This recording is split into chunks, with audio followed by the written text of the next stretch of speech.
Welcome back. Israel has eliminated the chief architect of the October 7th attacks, Yahya Sinwar. The Hamas chief, commonly also referred to as the Butcher of Khan Yunis, was killed in a chance encounter by Israel forces in southern Gaza. The killing of Sinwar is the biggest victory for Israel so far in its year-long war. However, Hezbollah has warned to escalate the war, while Iran has vowed to strengthen its resistance further. Sinwar's death follows the elimination of other key Hamas leaders, including political head Ismail Haniyeh and military leader Mohammed Daif, both of whom were killed earlier in July. Hezbollah chief Hassan Nasrallah has also been obliterated. Now, Prime Minister Benjamin Netanyahu has hailed the assassination, further promising an end to Iran's reign of terror. Yahya Sinwar is dead. He was killed in Rafah by the brave soldiers of the Israel Defense Forces. While this is not the end of the war in Gaza, it's the beginning of the end. To the people of Gaza, I have a simple message. This war can end tomorrow. It can end if Hamas lays down its arms and returns our hostages. Crossing over to my colleague Pradeep, who's tracking the on-ground developments directly from Tel Aviv in Israel. Pradeep, what is the sentiment on the ground like at this point, considering that this was the chief architect of the initial Hamas attack?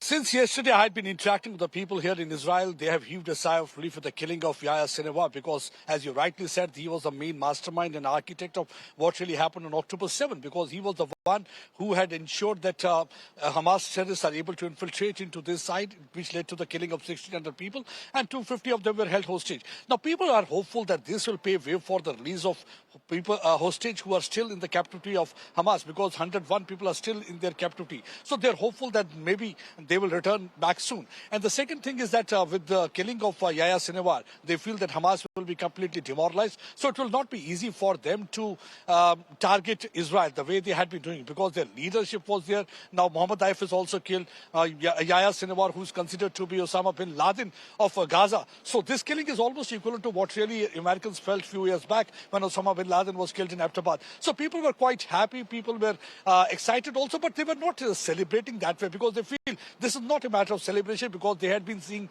a long war, and it has been almost a year. Many people have died, and so they are hopeful that yes, in coming days there is going to be peace in this region. But already we've heard that Hezbollah had said that they are going to escalate things, and while I'm interacting with you, we are getting this message of warning from different parts that there are rocket attacks from the Hezbollah side. So they are trying to target different locations, trying to make their presence felt, and also trying to generate fear among the people that they are very much around, they are not dead. So that's what actually all the terror organizations do, and they are also doing same thing. But so far as the Sinwar is concerned, because if you look at the video and last minute video of that drone footage, that clearly indicate that how he was hiding inside one of the house. He was injured. His right arm was completely injured. He was carrying with him 40,000 shekels, and also he was wearing that bulletproof vest. And despite being injured, he tried to flung a stick on the drone that was trying to capture the footage. It was only after several hours through the forensic expert they got to know the man who had killed was not an ordinary fighter. He was Yahya Sinwar, the one they had been looking for the last 1 year.